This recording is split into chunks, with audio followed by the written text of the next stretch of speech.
వైకా jewellers వెలలేని Vaibhogam తరుగులేని నమ్మకం. ఇప్పుడు మన కాకినాడలో డిసెంబర్ 5న ఘనంగా ప్రారంభం కాబోతోంది. సభలో సమస్యల్ని వ్యూహాత్మకంగా ఎదుర్కోవాలి అని అంటే రోసయ్య గారిని గుర్తు తెచ్చుకోవాలి అని అంత బలంగా వారి ముద్ర చట్టసభల మీద వేసినరు.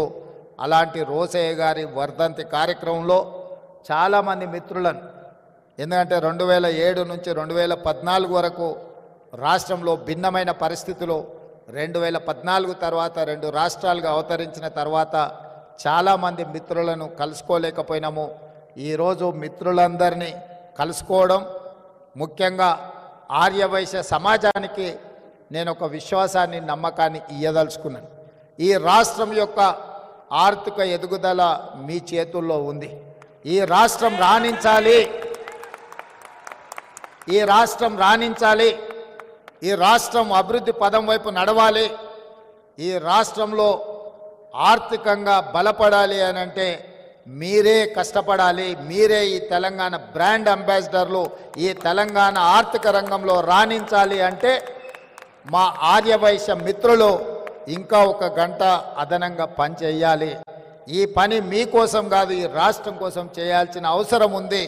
అందుకే రాష్ట్రం ఆర్థిక రంగంలో రాణించాలి అని అంటే మీ అందరూ ముందు బాగాన ఉండాలి. మీ వ్యాపారాలకు ఎలాంటి అనుమతులు కావాలన్నా ప్రభుత్వం వైపు నుంచి ఎలాంటి ఇబ్బంది లేకుండా చూసే బాధ్యత నాది. అదేవిధంగా రాజకీయాలలో కూడా ఆర్యవైశ్యులకు తప్పకుండా పార్టీ సముచితమైన స్థానం ఇస్తుంది.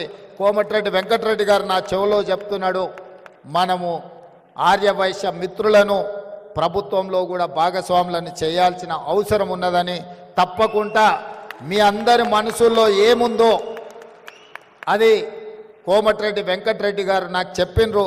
తప్పకుండా అధిష్టానం దృష్టికి ఈ అంశాలను నేను తీసుకువెళ్తా. అదేవిధంగా రోసయ్య గారి విగ్రహం ఉండాలి అని మిత్రులు ప్రస్తావించరు. 100% రోసయ్య గారు ఒక సందర్భంలో వారు ముఖ్యమంత్రిగా ఉన్నప్పుడు చంద్రబాబు నాయుడు గారితో కలిసి నేను వారి ఇంటికి వెళ్ళిన ఒక రిప్రజెంటేషన్ తీసుకెళ్ళి వారితో మాట్లాడుతూ, ఆ రోజు తెలంగాణ ఉద్యమానికి సంబంధించిన అంశాలు ప్రస్తావనకు వచ్చినప్పుడు రోసయ్య గారు ఒక మాట చంద్రబాబు నాయుడు గారికి చెప్పారు, చూడయ్య చంద్రబాబు, నాకు చీరాలలో అక్కడ ఏమీ లేదు, 50 సంవత్సరాల క్రితం అక్కడ ఉన్నది అమ్ముకొని హైదరాబాద్కు వచ్చి అమీర్పేట్ ప్రాంతంలో ఇల్లు కట్టుకున్నా. నేను హైదరాబాదు వాడినే తప్ప నాకు ఆ రాష్ట్రమా ఈ ప్రాంతమా అని లేదు, 2 ప్రాంతాలు నాకు సమానమే, నేను హైదరాబాద్ వాడిని అని చెప్పిండు. ఈరోజు నికార్సైన హైదరాబాద్ ఎవరైనా ఉన్నారంటే రోసయ్య గారు అని చెప్పి నేను సంపూర్ణంగా విశ్వసిస్తున్నా. అలాంటి నికార్సైన హైదరాబాదీ రోసయ్య గారికి హైదరాబాదు నగరంలో విగ్రహం లేకపోవడం అనేది లోటు. తప్పకుండా రాష్ట్ర ప్రభుత్వం ఒక మంచి ప్రాంతాన్ని మీరు చూసి ప్రభుత్వానికి సూచన చేయండి. మా R&B శాఖ మంత్రి కోమటిరెడ్డి వెంకటరెడ్డి గారికి ఏ ప్రాంతంలో రోసయ్య గారి విగ్రహం పెడితే బాగుంటుందో ఒక ప్రాంతాన్ని సూచన చెయ్యండి. తప్పకుండా రోసయ్య గారి రాబోయే 4వ వర్ధంతి లోపులోనే రోసయ్య గారి విగ్రహాన్ని మనం పెట్టుకుందాము. ఎందుకంటే వారు అందరికీ స్ఫూర్తి, ఆర్యవైశ్య మిత్రులకే కాదు, ప్రజా జీవితంలో ఉన్న వార్డు మెంబర్ నుంచి పార్లమెంట్ మెంబర్ వరకు, రాష్ట్ర మంత్రి నుంచి కేంద్ర మంత్రి వరకు, ముఖ్యమంత్రుల వరకు రోసయ్య గారు ఒక స్ఫూర్తి. అలాంటి వ్యక్తుల విగ్రహాలు ఉండడం ద్వారా ఈ సమాజానికి ఒక మంచి సందేశాన్ని ఇచ్చిన వాళ్ళం అవుతాము.